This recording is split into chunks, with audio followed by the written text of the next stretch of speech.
Hi, I'm Trisha Driver, founder of A New Normal, and we are all about creating impact for our clients through inclusion.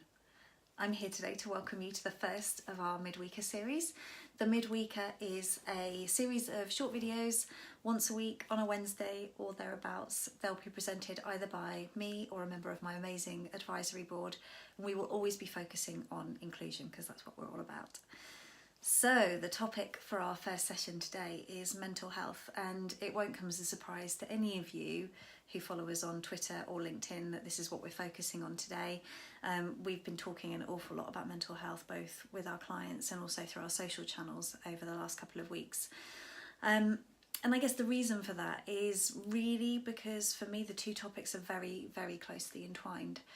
So if you think about it from three different perspectives, I guess the first one is what I call filtering.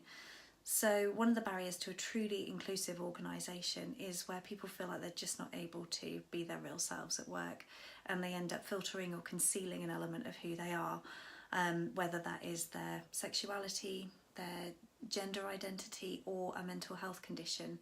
People don't feel safe enough to be their real selves at work, then that has a real impact on how inclusive the culture is.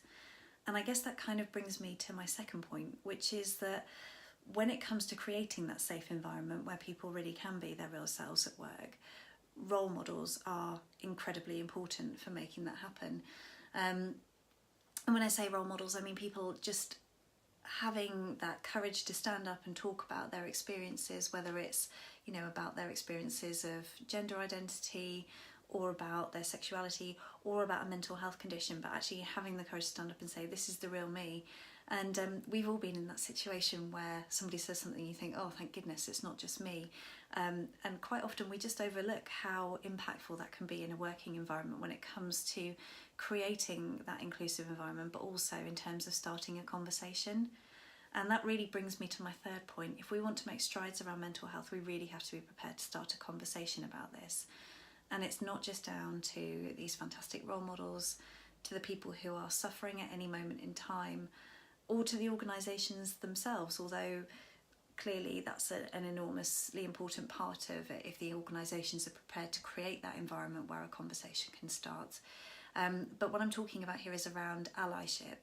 It's incredibly powerful, even if you haven't experienced a mental health challenge yourself, to be able to stand up for the 1 in 4 of us who have experienced that at some point, because we know that pretty much half those people won't feel comfortable disclosing at work, and the power of an ally in that organisation to say, I'll support you, it's not something I've experienced myself, but I'm here, is incredibly powerful in starting that conversation and in showing people that it is safe to be their real selves at work.